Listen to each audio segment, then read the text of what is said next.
লক্ষ্মীর ভান্ডার যোজনা কর্মসূচি ততদিন অর্থাৎ চালু রাখছি যতক্ষণ না অন্নপূর্ণা যোজনার ফর্ম ফিল আপ এবং এনরোলমেন্ট কমপ্লিট হচ্ছে। আমরা চেষ্টা করছি আগামী 2 তারিখের মধ্যে যারা এনরোলমেন্ট করতে পারবেন, আগামী বুধবার আমাদের ক্যাবিনেটের মিটিং এর পরে আমরা ডিবিটির মাধ্যমে ট্রান্সফার করে দেব। প্রথম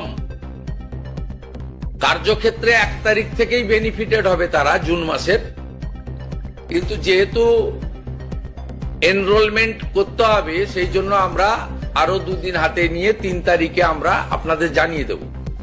মানে জানিয়ে দেবো মানে প্রোগ্রাম হবে, যতজন করতে পারবেন। এই কালকে ছুটি আছে, শুক্র থেকে মঙ্গলবারের মধ্যে যতটা এনরোলমেন্ট হবে, তো এটা প্রসেসটা ডেলি চলবে। যেমন যেমন এনরোলমেন্ট হয়ে যাবে, ভেরিফিকেশন হয়ে যাবে, তারা অটোমেটিক কোর্সে লক্ষ্মীর ভান্ডার থেকে অন্নপূর্ণা যোজনায় চলে যাবেন এবং লক্ষ্মীর ভান্ডার তাদের অফ হয়ে যাবে। যতক্ষণ না এনরোলমেন্টের প্রক্রিয়া কমপ্লিট হচ্ছে ততক্ষণ লক্ষ্মীর ভান্ডারের যে সুবিধা তারা পাচ্ছেন সেই সুবিধা থেকে তারা বঞ্চিত হবেন না। মানবিক সরকারের এটাই প্রতিশ্রুতি। তাই একদিনে সবাইকে ফর্ম ফিল আপ করতে হবে, লাইনে দাঁড়াতে হবে,